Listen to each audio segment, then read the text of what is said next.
नमस्कार, मेरा नाम है ब्यूटी गिरी और आप देख रहे हैं न्यूज वॉच भारत। आज बिहार में बजट पेश हुआ, अंतरिम बजट है और इस बजट से बिहार की जनता को क्या मिला, इस पर थोड़ी सी चर्चा करेंगे, बातचीत करेंगे।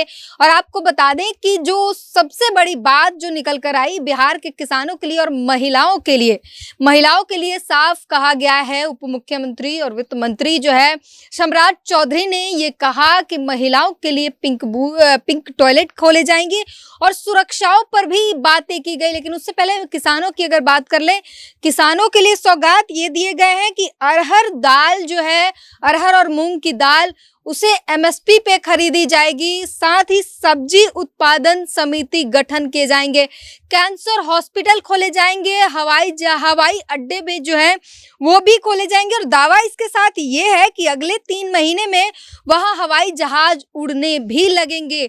इन पर जो है जनता कितनी खुश है और क्या जो वादे किए गए हैं वो सच में कुछ काम काज में आएंगे या सिर्फ जनता को, क्योंकि आने वाले समय में चुनाव है और चुनाव से पहले का आखिरी बजट है, तो क्या जनता को सिर्फ लुभाने के लिए ये सब कुछ जो है बड़े बड़े दावे कर दिए गए हैं। हमारे साथ खुशी मौजूद हैं। खुशी, क्या कहेंगी, क्या लगता है इस बजट से आपको सच में खुशी हो रही है या सिर्फ लुभावने वादे हैं? मैं तो बस ये कहूँगी कि जैसे कि इनका चुनाव आने वाला है, बिहार में विधानसभा का चुनाव आने वाला है, इसे लेकर ये इनका जो बजट पेश किया गया है वो अहम तो है, अहम है क्योंकि इनके चुनाव परिणाम भी इस पर आधारित है। जैसे आपने कहा कि महिलाओं के लिए पिंक टॉयलेट जो बनाई गई है, उत्तर प्रदेश देख ले, झारखंड देख ले, बंगाल देख ले, वहाँ पर इन सभी चीज़ों की सुविधाएं काफ़ी पहले हो चुकी है और यहाँ पे जो है अब बनाई जा रही है। तो मैं तो कहूँगी कहीं ना कहीं बिहार सरकार पीछे हो गई है। और आपने ये भी कहा कि कैंसर हॉस्पिटल, तो इस पे भी मैं थोड़ी चर्चा करूंगी क्योंकि ये चीजें मेरे जिंदगी से बहुत जुड़ी हुई है। तो जो कैंसर हॉस्पिटल बेगूसराय में खुलने वाला है, बिहार के स्वास्थ्य विभाग की बात करें तो बहुत झोला छाप है, क्योंकि बिहार में झोला छाप डॉक्टरों की कमी नहीं है। हर जहां भी जिस गांव में जाइएगा आपको एक झोला छाप डॉक्टर मिल जाएगा। बिहार के स्वास्थ्य व्यवस्था के लिए एक बात कही जाती है कि बिहार की स्वास्थ्य व्यवस्था जो है वो खुद ही व्हील चेयर पर है। हाँ, और ये बात इसलिए कही जाती है कि झोला छाप डॉक्टर यूट्यूब देखकर सर्जरी तक कर देते हैं। अच्छा, अभी जो कैंसर हॉस्पिटल खुलने वाला है, तो हमारे जो भारत का सबसे बड़ा कैंसर हॉस्पिटल है वो पटना में है, महावीर कैंसर हॉस्पिटल, जो बहुत ही कम दाम में इलाज करता है और गरीबों को अच्छी सुविधाएं देता है।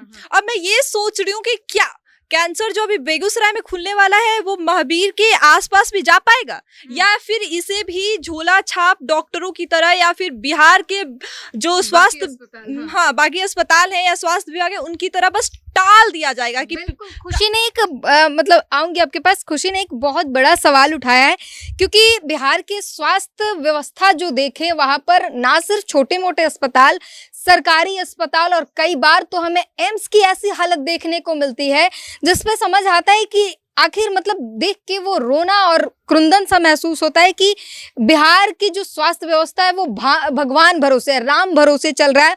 और इसीलिए सवाल उठ रहा है कि बेगूसराय में जिस कैंसर हॉस्पिटल की बड़े वादे तो कर दिए गए, क्या ये आसपास भी भटक पाएगा, आसपास भी जा पाएगा महावीर कैंसर हॉस्पिटल के, क्योंकि वहाँ की जो व्यवस्थाएं हैं वो उस पर भरोसा करना ही बेहद मुश्किल हो जाता है। कि महावीर हॉस्पिटल से विदेश से भी लोग आते हैं ऑपरेशन कराने, अपनी सर्जरी कराने, कीमोथेरेपी लेने, लेकिन क्या बेगूसराय, क्योंकि बहुत छोटा सा एरिया है, बेगूसराय गोपालगंज में आता है, एक छोटा सा, और खासकर गोपालगंज के लिए कहा जाता है कि बहुत रूढ़िवादी लोग भी उधर रहते हैं, तो क्या वहाँ पे हाई प्रोफाइल डॉक्टर आ पाएंगे?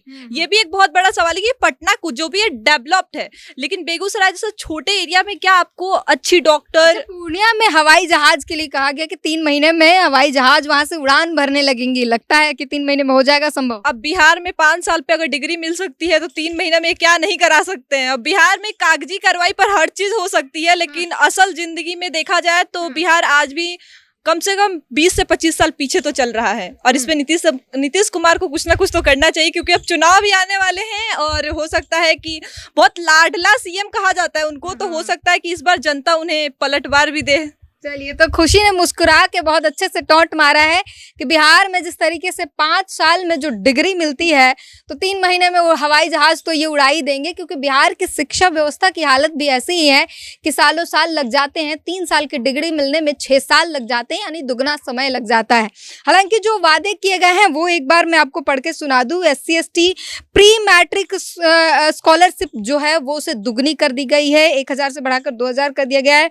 सभी प्रखंड में इसी साल आउटडोर स्टेडियम खोले जाएंगे। बेगूसराय में कैंसर हॉस्पिटल, और शहरों में महिलाओं के लिए पिंक टॉयलेट की जो है सुविधाएं दी जाएंगी। तो इसमें बिहार पीछे छूट ही चुका है, क्योंकि ऑलरेडी कई राज्यों में ये सुविधा है महिलाओं के लिए।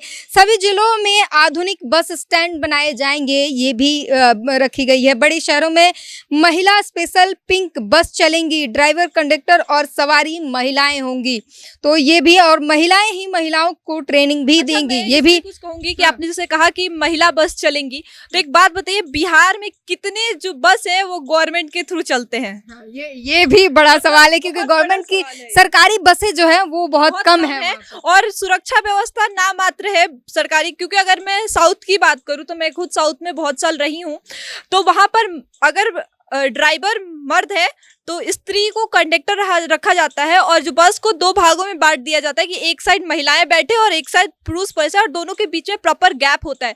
और बिहार सरकार तो मतलब कुछ कहना ही मना है, क्योंकि इतना पीछे चल गई है कि अब जो चीजें अब यहाँ हो रहा है वो 2002 और 3 में वो कर चुके हैं। तो सोचिए, बिल्कुल बिल्कुल। तो बिहार की बर्बादी का एक बड़ा कारण भी यही रहा है, पॉलिटिक्स, राजनीति के चक्कर में बिहार जो पिछड़ गया, और उसका भरपाया कर पाना भी बेहद मुश्किल हो पा रहा है। बहरहाल जो कन्या, अब आपने बात की महिलाओं की, कन्या विवाह मंडप की भी स्थापना की जाएगी, और इस तरह की तमाम लुभावने जो वादे हैं, कामकाजी महिलाओं की सुरक्षा को ध्यान में रखते हुए छात्रावास भी खोले जाएंगे।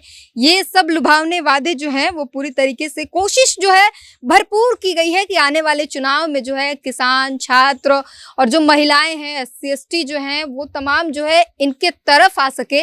लेकिन अब चुनाव परिणाम बताएगा कि इनके बजट का क्या असर होता है। इस पूरी बातचीत पर अपनी प्रतिक्रिया जरूर दीजिए। कैमरामैन संतोष के साथ ब्यूटी गिरी, न्यूज वॉच भारत।